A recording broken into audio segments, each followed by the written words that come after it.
누가복음 9장 28절부터 36절 말씀 같이 합니다.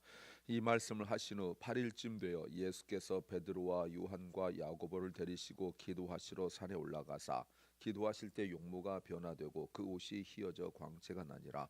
문득 두 사람이 예수와 함께 말하니 이는 모세와 엘리야라. 영광 중에 나타나서 장차 예수께서 예루살렘에서 별세하실 것을 말씀할세. 베드로와 및 함께 있는 자들이 고나여 졸다가 아주 깨어 예수의 영광과 및 함께 선 두 사람을 보더니 두 사람이 떠날 때에 베드로가 예수께 여짜오되 주여 우리가 여기 있는 것이 좋사오니 우리가 초막 셋을 짓되 하나는 주를 위하여 하나는 모세를 위하여 하나는 엘리야를 위하여 하사이다 하되 자기의 하는 말을 자기도 알지 못하더라. 이 말할 즈음에 구름이 와서 저희를 덮는지라. 구름 속에서 들어갈 때에 저희가 무서워하더니 구름 속의 소리가 나서 가로되 이는 나의 아들 곧 택함을 받은 자니 너희는 저의 말을 들으라 하고 소리가 그치매 오직 예수만 보이더라. 제자들이 잠잠하여 그 본 것을 무엇이든지 그때에는 아무에게도 이르지 아니하니라. 아멘. 예수님의 영광을 보여주는 변화산에서 일어난 일입니다. 오늘 설교 제목은 목적을 알아야 행동이 결정된다. 목적을 알아야 행동을 결정한다. 목적을 알아야 행동을 결정한다는 제목입니다. Knowing the purpose determines the action. 우리가 어떤 행동을 하려면 목적이 분명하고 확실하게 결정되어지고 알아야 됩니다. 목적 없이 사는 사람들 있죠. 그냥 그렇게 되어지는 대로 사는 사람 있습니다. 예전에 얼마 전에 한국에서 그 어떤 그 연예인을 이야기할 때 태어난 김에 사는 사람 이런 말도 있었습니다. 그러니까 하루가 되어지니까 하루를 사는 거예요. 하루에 대한 생각도 없고 그런 거예요. 모든 것들 속에서 그러니 우선순위가 있을 수가 없는 거죠. 예배, 하나님, 하나님의 일, 하나님의 말씀 이런 일들에 대한 우선순위가 없습니다. 그러면 드러난 일이 오로지 자기 만족, 자기 눈에 보기에 좋은 것, 자기가 생각할 때 내 마음에 드는 것들이 기준이 될 수밖에 없는 거예요. 그래서 제가 그런 인생을 허비하는 인생이다라고 이제 말씀을 드렸죠. 자, 무엇을 알아야 될까요? 첫째는 집중할 때가 있다. There is a time to focus. 예수님께서 어제 자신이 받으실 고난에 대해서 말씀하셨고 제자의 길이 무엇인가를 말씀하셨어요. 27절에서 말씀하셨죠. 오늘 그 말씀이 무엇인가를 이제 우리에게 보여주는 거예요. 말씀이 이렇게 시작합니다. 예수님이 이 말씀을 하신 후 28절 8일쯤 지나서 그 다음 보세요. 예수님께서 기도하시러 산에 올라가셨다. 기도하시러 산에 올라가셨다. 여러분 이 표현 보십시오. 어제도 18절 말씀에서 예수께서 따로 기도하실 때라고 나왔습니다. 예수님께서 어제 따로 기도하시고 하신 것이 무엇이냐면 내가 누구냐 묻는 것과 그리고 나를 따르는 자, 즉 제자는 어떤 삶을 살아야 되는가를 말씀하셨는데 오늘 기도하신다라는 이 표현이 나올 때 우리는 그렇다면 어떤 내용이 나올까를 우리가 알아야 돼요. 어제 기도하신다라고 할 때 주님께서 22절에 인자가 많은 고난을 받고 장로들과 대제장들과 서기관들에게 버림받아 죽임을 당하고 3일 만에 다시 살아날 것이다 라고 말씀하셨던 그 내용과 기도한단 말이 서로 연결이 되어 있거든요. 근데 오늘도 기도하신다라는 말씀이 이렇게 나올 때 그러면 분명히 뭐에 대한 말씀이 있을까요? 고난에 대한 말씀이 있을 것이다 라고 보셔야 돼요. 혼자 올라가지 않고 특이하게 베드로, 야고보, 요한을 데리고 가십니다. 18절 말씀에서는 혼자 기도하셨는데 28절 말씀에서는 제자들 3명을 데리고 가시죠. 그리고 28절의 특징이 하나가 무엇이냐면 이 말씀 하시고 그리고 8일쯤 지났다라고, 8일이 지났다라는 한 일주일 정도 지난 거죠. 근데 이것은 무엇을 의미하냐면 이제 진행 속도가 빨라지고 있는 거예요. 지금까지는 진행 속도가 그렇게 드러나지 않았어요. 그저 지금까지는 예수님께서 여기 가서 말씀 전하신 것 같고 저희 가서 병자 고치시는 것 같고 이런 이제 시간들을 이렇게 보내왔어요. 그런데 변화산이라는 것이 그림으로 보면 이렇게 꼭대기 산이 있지 않습니까? 그러면 올라갈 때는 산을 천천히 올라가지만 내려갈 때는 굉장히 빨리 내려갈 거란 말이에요. 그러니까 이 변화산이 이제 그 진행 속도의 정점이에요. 그래서 변화산에서부터 걷잡을 수 없이 이제 내려가게 됩니다. 어딜 향하여서? 십자가, 죽음을 향하여서 속도가 빨라져요. 예수님께서 고난을 말씀하시고 난 이후부터 속도가 빨라져요. 그래서 예수님이 산에 올라가셔서 기도하세요. 왜 산에 올라가셨을까? 근데 29절에 기도하시는데 그 모습이 변화됩니다. 옷이 휘어져 광채가 났고 마치 어떤 모습이냐면 번갯불처럼 밝은 빛이에요. 이 옷이 휘어져 광채가 났다 이 말은 번갯불처럼 밝은 빛을 띄었다 이런 뜻입니다. 다 변화됐어요. 의미가 뭘까요? 예수님께서 재림의 영광을 미리 보여주시는 거죠. 그렇다면 22절에서 주님께서 말씀하신 죽으심이 끝이 아니라 또 부활도 끝이 아니다. 오히려 시작이다. 어제도 시작이라 새로운 삶의 시작이다 라고 말씀을 드렸어요. 언제 변화되었냐면 주님께서 언제 변화되셨냐면 기도하실 때 변화되었어요. 그런데 또 하나 특이한 어디에도 없는 상황이 나옵니다. 30절에 모세와 엘리야가 나타났어요. 모세와 엘리야는 구약을 의미하죠. 모세는 모세오경 율법, 그리고 엘리야는 선지서를 보여주기 때문에 구약을 이야기하는 거예요. 예수님의 죽으심과 부활하심 그리고 다시 오심이 성경에 구약에 기록된 대로, 이때는 신약 성경이 기록되지 않았을 때니까 구약 성경밖에 없을 때란 말이에요. 그러니까 예수님께서 죽으심과 부활하심과 다시 오심이 말씀대로 이루어진다라는 것을 의미하죠. 또 31절에 영광 중에 나타나사, 장차 예수님께서 고난 받으실 것을 이야기했다. 죽으실 걸 얘기했다. 영광 중에 나타났다. 여러분, 이거는 설명할 수 없습니다. 몰라요. 이게 뭔지 몰라요. 우리 인간의 세상에서 볼 수 없는 거기 때문에 다른 것들은 어떻게 설명할 수 있는데 제가 목사로서 영광 중에 나타났다는 걸 설명할 수가 없습니다. 왜냐하면 앞에 예수님께서 변하신 것은 마치 그 단어가 번갯불처럼 이렇게 휘어졌다라는 단어를 썼는데 영광 중에 나타났다는 말은 설명이 없어요. 이거는 모릅니다. 나중에 우리가 예수님의 그 영광의 모습을 볼 때 그때 설명되어질 내용이에요. 어마어마한 내용입니다. 그런데 보십시오. 이들이 모세와 엘리야가 나타나서 할 것이 장차 예수님께서 예루살렘에서 겪으실 일을 이야기해요. 그게 뭐냐면 별세하심, 세상을 떠난다. 별세하심.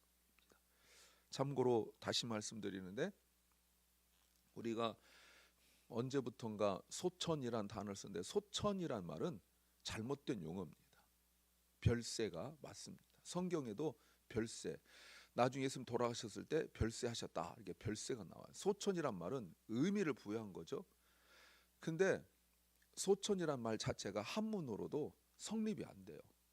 근데 이거를 기독교에서 가져와서 지금 사용하고 있는데 좀 그런 면에서는 아쉽다라고 말씀드릴 수 있어요. 예수님께서 모세와 엘리야와 지금 말씀을 나누고 있어요. 그런데 그 현장에 죽으심을 이야기하는데 슬픔, 눈물, 탄식, 아쉬움 이런 것이 없습니다. 하나님이 영광 중에 있다라고 말씀하고 있어요. 오히려 그곳에 놀라운 역사가 있다. 사랑하는 여러분, 우리가 때를 아는 지혜가 있어야 돼요. 뭔가 이것저것이 아니라 집중할 때, 뭐에? 말씀에 집중할 때, 예수님께서 하실 일에 집중할 때, 이 집중을 해야 합니다. 그래야 우리 목적이 분명해져요. 내가 무엇을 위하여 살아갈지 그 영광을 사모하는 마음이 생깁니다. 두 번째는 기도하지 않으면 말하지 않아야 한다. If we haven't prayed, we shouldn't speak. 그런데 놀라운 역사가 막 일어나는데 32절에 베드로와 및 함께 있는 사람들이 고나여 잤다. 이 어마어마한 일들이 일어났는데 잤다. 이 잔다라고 말할 때 그냥 잤다고 말하지 않고 피곤하여 잤다라고 말하고 있어요. 예, 피곤하여 잘 수 있죠.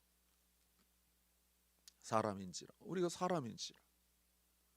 그런데 여러분, 이 결정적일 때 말로 표현할래야 표현할 수 없는, 설명할래야 설명할 수 없는 그 영광이란 단어가 나타났는데 아쉽게도 피곤하여 잤어요. 여러분, 피곤하여 쉬는데 그게 무슨 잘못입니까? 잘못 아니에요.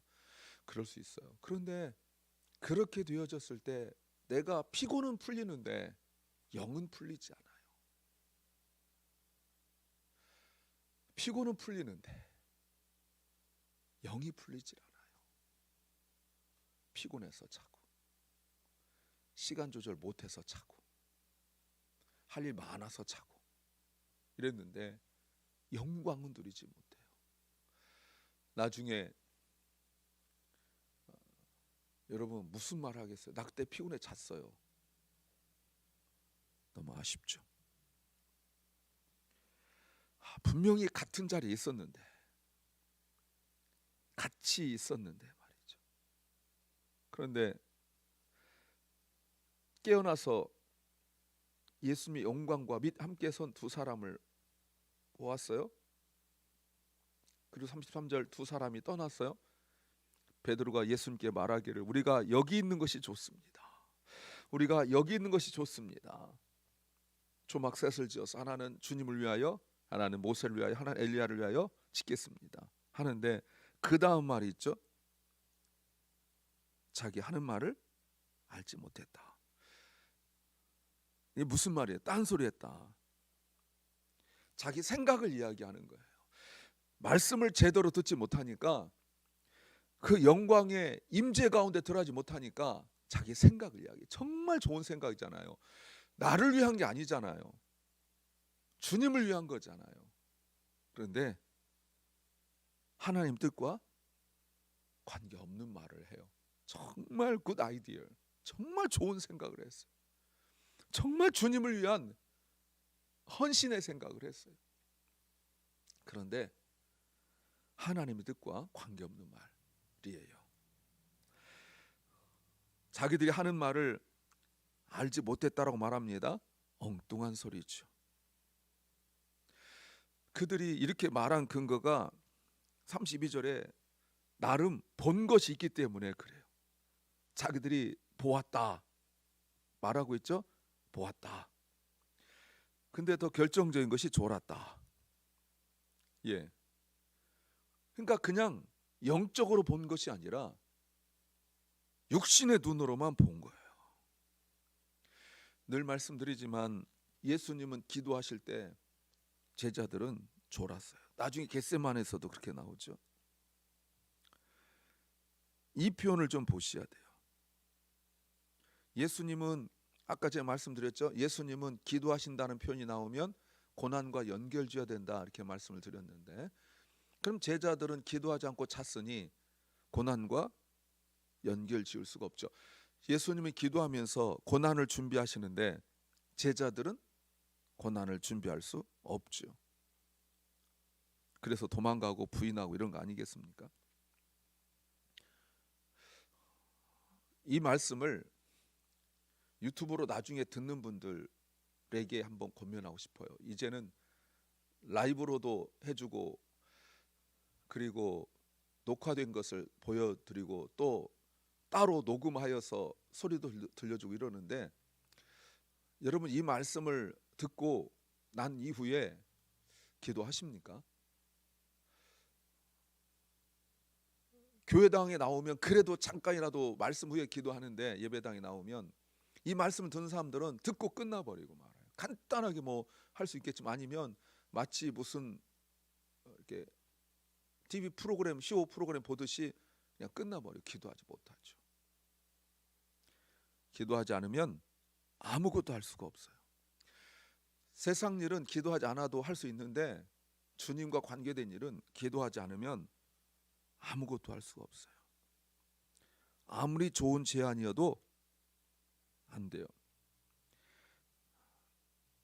기도하지 않으면 말을 하면 안 돼요. 그런데 이상하게 기도하지 않으면 좋은 아이디어가 많이 생겨요. 그래서 말을 하고 싶어요.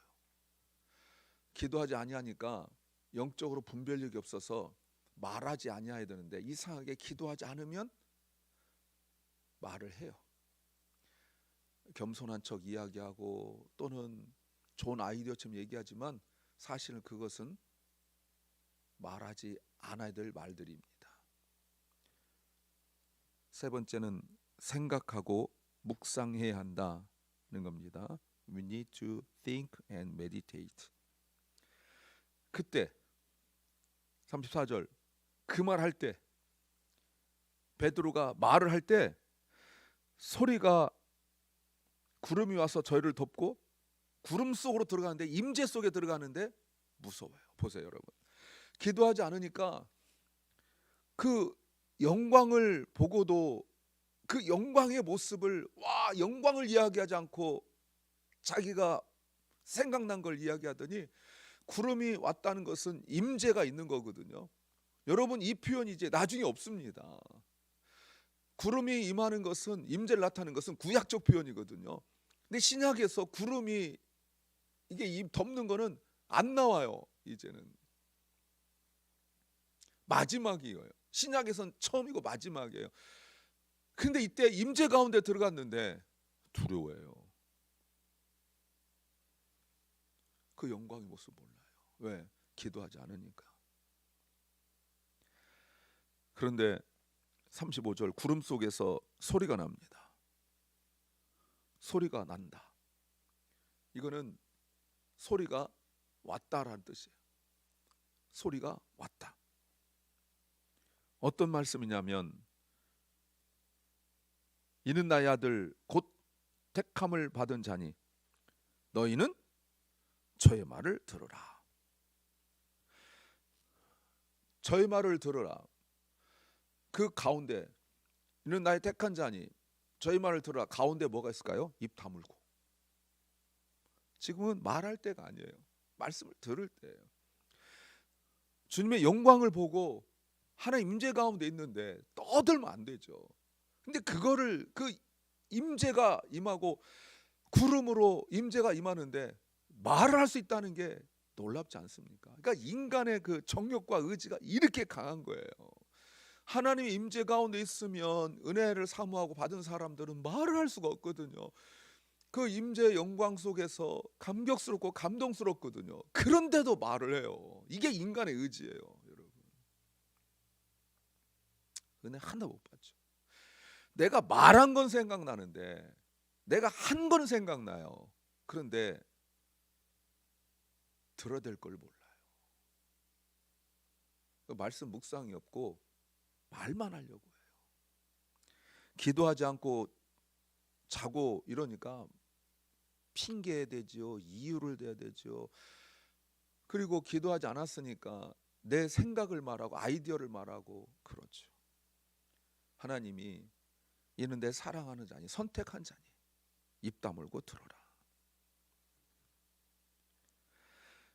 그랬더니 36절 소리가 그침에 오직 예수만 보이더라. 제자들이 어떡하죠? 이제서야 입을 다물어요. 잠잠하니. 여러분, 지금은 뭔가 좋은 아이디어를 제안할 때가 아니라 말씀을 들을 때예요. 그냥 그 자리에서 졸고 자고 피곤하여 쉴 때가 아니라 주님께 나와 말씀을 들어야 돼요. 하나님의 영광을 체험하고 임재를 체험해야 된다 그 말입니다. 그리고 생각하세요. 주님의 뜻을 생각하세요. 주님의 말씀을 생각하시고 묵상하세요. 이것이 매우 중요해요. 이제는 우리가 제자들의 신앙 고백, 어제 터닝 포인트가 일어났다고 말씀을 드렸죠. 분기점이, 전환점이 일어났어요. 그 이후에 그리스도의 고난과 그리고 죽음, 부활과 다시 오심, 영광, 성경에서 우리가 알아야 될 모든 것이 어제 오늘 본문에 다 나와 있어요. 이 말씀밖에 없어요. 사랑하는 여러분, 인생의 우리 신앙의 목적을 분명하고 확실하게 깨달아야 인생 허비하지 않고 그리고 어떻게 무엇을 할지 정확하게 깨닫게 됩니다. 이 믿음과 지혜를 얻으시기를 소망합니다. 기도합니다. 주님, 우리가 목적을 분명하게 깨닫고 내가 어디에 있어야 되는지 무엇을 해야 되는지 분명하게 깨닫게 하옵소서. 사랑하는 박원식 집사님을 주님께서 치유하여 주시고 붙잡아 주시고 새 힘을 주시옵소서. 사랑 결란과 우리 사랑하는 자녀들이 예배 자리에 있게 하여 주시옵소서. 오늘 하루를 우리에게 주신 주님, 오늘도 고통 속에서 아파하는 심령들을 주님께서 치유하여 주시옵소서. 아버지 하나님 은혜 속에서 감사와 찬양으로 주님을 송축하며 늘 주께서 기뻐하시는 일들을 보게 하여 주옵소서. 예수님 이름으로 기도하옵나이다. 아멘. 하늘에 계신 우리 아버지여, 이름이 거룩히 여김을 받으시오며 나라의 마옵시며 뜻이 하늘에서 이룬 것 같이 땅에서도 이루어지이다. 오늘날 우리에게 일용할 양식을 주옵시고 우리가 우리에게 죄 지은 자를 사하여 준 것 같이 우리 죄를 사하여 주옵시고 우리를 시험에 들게 하지 마옵시고 다만 악에서 구하옵소서. 대개 나라와 권세와 영광이 아버지께 영원히 싸움나이다. 아멘.